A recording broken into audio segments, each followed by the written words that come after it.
बात अखिलेश यादव कह रहे हैं, यही बात राहुल गांधी कह रहे हैं। जरा ये समझना चाहता हूं आपके जरिए कि क्या जो अभी प्रशांत टंडन जी कह रहे थे कि नरेंद्र मोदी दक्षिण की तरफ भी रुख कर रहे हैं, दक्षिण में भी SIR हो रहा है, दक्षिण के राज्य और खासकर जो चुनावी राज्य हैं, केरल है, तमिलनाडु है, पुदुचेरी है, इन सब में करवाया जा रहा है, गोवा में भी करवाया जा रहा है जिसमें अगले साल चुनाव होना है, सब जगह SIR।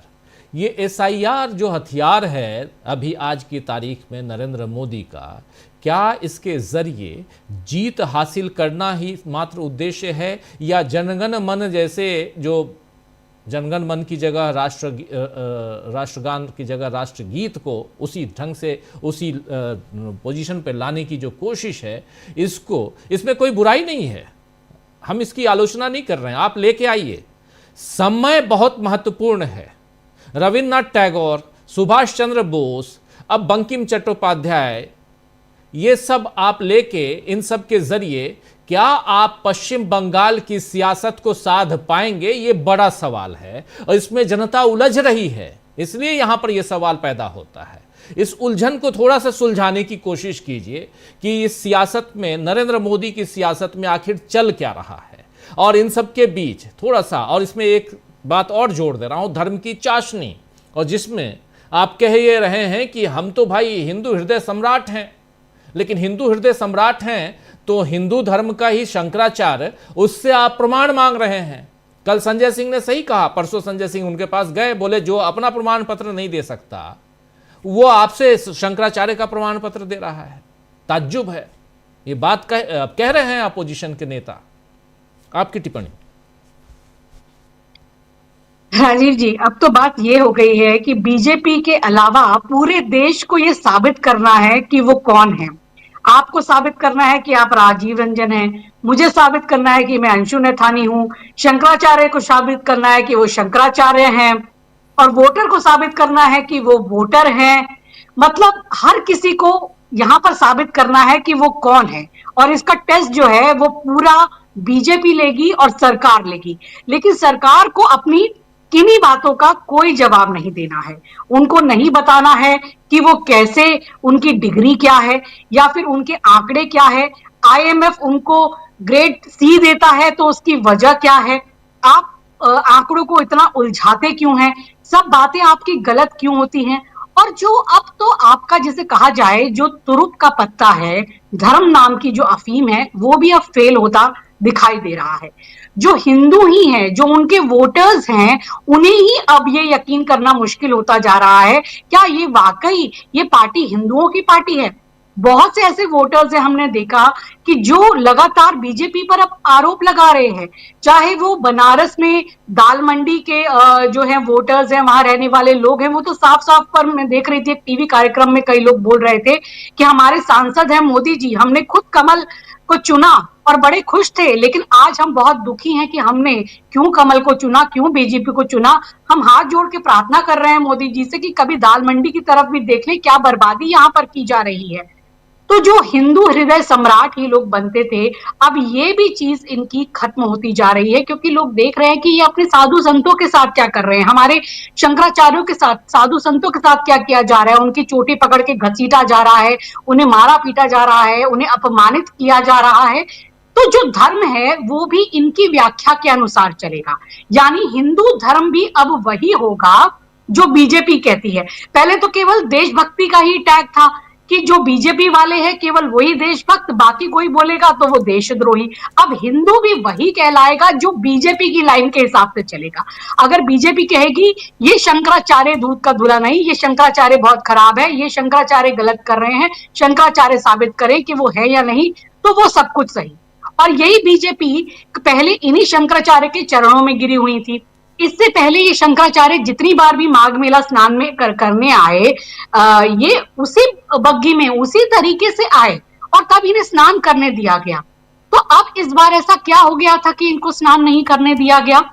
तो ये इनके धर्म के जो पैमाने हैं वो इन्हीं के हिसाब से चल रहे हैं, और इनकी कलाई पूरी तरीके से खुल चुकी है। जो इनका कोर वोटर भी है, अब उनको समझ नहीं आ रहा कि आखिर ये राजनीति किसके लिए कर रहे हैं, क्यों कर रहे हैं।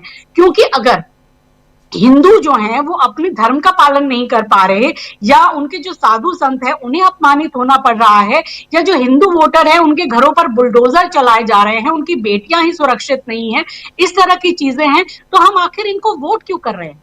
और राजीव जी, बहुत जल्दी आप देखिएगा कि बीजेपी में एक सर फुटव्वल और जूतम पैजार का दौर शुरू होने वाला है, क्योंकि अब ये जो है बीजेपी भी अपने, कहा जाए कि पूरी तरीके से एक वहां पर पहुंच चुकी है जहां इनका जितना राइज होना था या जहां तक पहुंचना था पहुंच गए, अब यहां से डाउनफॉल ही होना है, एक सैचुरेशन पॉइंट आ चुका है जो इनकी सत्ता पे है। अब एक खींचतान मचेगी जो हम देख रहे हैं, अलग अलग गुट चल रहे हैं, किस तरह से जो अमित शाह हैं वो जगह जगह जो अपने लोग हैं, चाहे वो पार्टी अध्यक्ष हो, चाहे हम उत्तर प्रदेश की बात करें या दूसरे स्थानों में बात करें, वो वहां पर अपने लोगों को फिट कर रहे हैं। और किस तरीके से हम देख रहे हैं कि इस पूरे विवाद में योगी जी की बिल्कुल अलग लाइन है और बाकी जो योगी जी के जो मंत्री हैं उनकी बिल्कुल अलग लाइन है। तो ये देखा जा रहा है कि किस तरह से अब एक नेतृत्व को लेकर बीजेपी में बहुत जल्दी बहुत बड़ा झगड़ा उभर कर सामने आने वाला है। वहां पर हम देखते हैं कि मुंबई में किस तरह फडणवीस जो है वो अपने आप को दावेदार के रूप में पेश कर रहे हैं। वो दावोस जाते हैं और दिखाते हैं कि हम 30 लाख का निवेश लाएंगे। हालांकि उनकी कलाई यहां भी खुल जाती है, वहां पर कोई विदेशी इन्वेस्टमेंट नहीं है, वो ज्यादातर जो महाराष्ट्र के ही इन्वेस्टर है उन्हीं से हाथ मिलाते हैं, फोटो खिंचाते हैं और दावा करते हैं कि 30 लाख करोड़ का, माफ कीजिए, 30 लाख करोड़ का इन्वेस्टमेंट है वो महाराष्ट्र के लिए आएगा। और उससे पहले 2-3 साल पहले ही जो शिंदे थे उन्होंने कहा था कि 3 लाख करोड़ का इन्वेस्टमेंट लाएंगे। तो आप मानिए कि 2-2.5 साल में ऐसा क्या चमत्कार कर दिया कि 30 लाख करोड़ का इन्वेस्टमेंट मिल रहा है, और वो भी केवल महाराष्ट्र के ही ज्यादातर जो है इन्वेस्टर उनके जरिए। और आप उनके लिए इतना खर्च करके, सरकारी पैसा लगा करके फोटो खिंचाने के लिए दावोस जाते हैं। वो तो आप महाराष्ट्र में भी एक चाय के कप में इन MOUs को साइन कर सकते थे, हालांकि ये केवल कागज में ही साइन होंगे। और अगर वास्तव में इतना बड़ा इन्वेस्टमेंट है तो 10 लाख करोड़ का जो महाराष्ट्र पर लोन है वो आप चुका सकते हैं। जो 100 महिलाओं को देना है जो नहीं दे पा रहे वो भी आप दे सकते हैं। लेकिन ये सब इनके कागजी आंकड़े होते हैं, दिखाने के होते हैं। और ये केवल अभी दिखाया जा रहा है कि फडणवीस कैसे सबसे जो ज्यादा, जैसे वाइब्रेंट गुजरात करके मोदी जी सत्ता में आए थे, ऐसे अब मैग्निफिसेंट महाराष्ट्र करके फडणवीस अपने आप को तैयार कर रहे हैं। जो योगी हैं यहाँ यूपी में, वो यहाँ पर एक उत्तराधिकारी के तौर पे तैयार हो रहे हैं। जो अमित शाह हैं उनका एक खेमा अलग चल रहा है। तो राजीव जी, बहुत जल्दी देखिएगा कि पूरा बखिया उधड़ने वाला है बीजेपी का। इनके कोर वोटर्स इनसे नाराज चल रहे हैं, हिंदू धर्म के अनुयायी इनसे नाराज चल रहे हैं, और जिस तरह के झूठे आंकड़े ये प्रस्तुत कर रहे हैं और अपने ही नेतृत्व को लेकर इनके बीच की जो अंदर खाने की लड़ाई है वो बहुत जल्दी अब सतह पर आने वाली है। तो सही कहा कि जो नॉर्थ इंडिया की बेल्ट है वहां तो इनका खेल खत्म ही है, वो इनको नजर आ रहा है। अब बेशक ये साउथ इंडिया का रुख करें, वहां पर जाके सोचे कि हम अपना कुछ ग्राफ बढ़ाएं या अपनी चीजों को वहां मजबूत करें, वहां फिर ये हिंदू धर्म की हम जो है थोड़ी चाशनी फैलाएं, थोड़ा सा अफीम चटाएं। लेकिन ये अब चीजें इतनी आसान नहीं है, क्योंकि एक जो अपना धर्म पे ये बीजेपी का लेबल लगा के जो बेचते हैं, ये उसकी कलाई अब खुल चुकी है। लोग ये जान चुके हैं कि ये धर्म को मात्र एक टूल की तरह इस्तेमाल करते हैं। धर्म के लिए इनकी कोई आस्था नहीं है, धर्म के लिए इनका कोई सम्मान नहीं है। जब चाहते हैं ये उन्हीं शंकराचार्य के पैरों में गिरते हैं और जब चाहते हैं ये उन्हीं को अपमानित करते हैं। यानी इनके पास सत्ता है तो उस सत्ता की हनक में ये कुछ भी कर सकते हैं, और धर्म भी वही है जो ये कहेंगे। अभी क्यों ये नाराज हैं ज्यादा इन अवरेशमा, ये जो है शंकराचार्य जिनके खिलाफ इन्होंने कार्रवाई की है, क्योंकि ये खुलकर इनकी गलत बातों का विरोध करते हैं।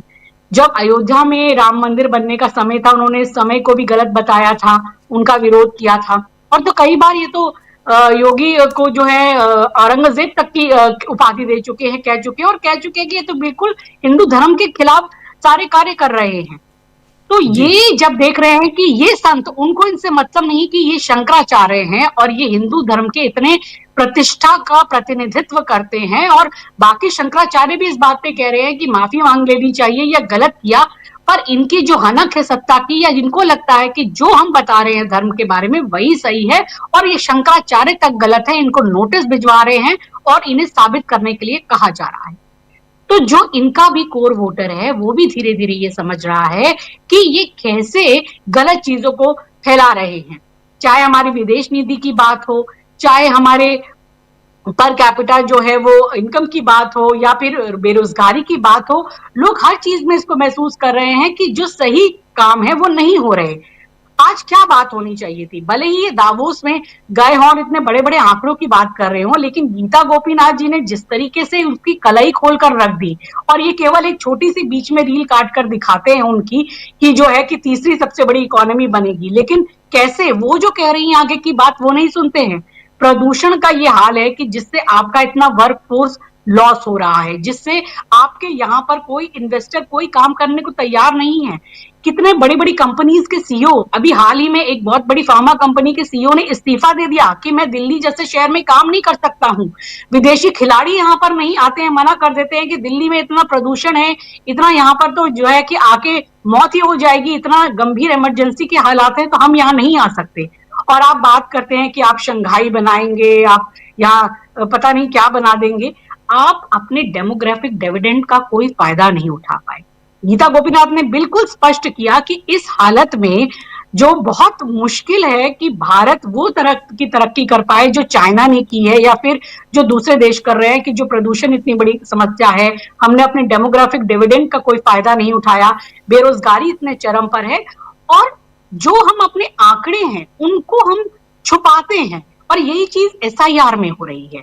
एसआईआर में भी जो वोटर्स का अधिकार वो छीना जा रहा है, हर जगह यही हो रहा है। अभी देख रहे थे कि अभिषेक बैनर्जी ने साफ तौर पर दिखाया कि किस तरह से पंचायतों में, गांव में उन्होंने दिखाया कि 242 वोटर्स को मृत दिखा दिया गया, जबकि वो जिंदा है और वो चीख चीख के बता रहे हैं। ये तो सब जगह ये चीजें दिखाई जा रही हैं, सामने सबूत है। केवल राहुल गांधी तो शुरू से ही बता रहे हैं, राहुल गांधी ने जब शुरू में भी बातें बताई, पर ये का कोई जवाब देना इनको जरूरी लगता है।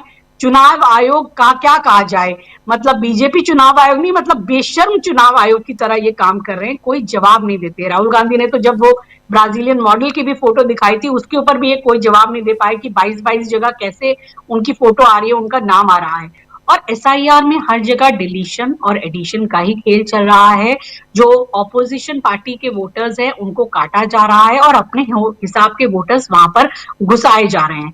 तो ये एसआईआर ये शुद्धिकरण नहीं है, ये किसी भी सूची का। जो ये एसआईआर है वो बीजेपी के फायदे के लिए, उनके चुनाव जीतने की एक कड़ी है, उसको जस्टिफाई करने का है। तो अभी ये सभी तरीके से चीजें जैसे जाहिर होती जा रही हैं, एक एक करके इनका सारी चीजें सामने आ रही हैं, तो अब लोग भी इसको समझ रहे हैं कि ये सारी गलत चीजें हैं।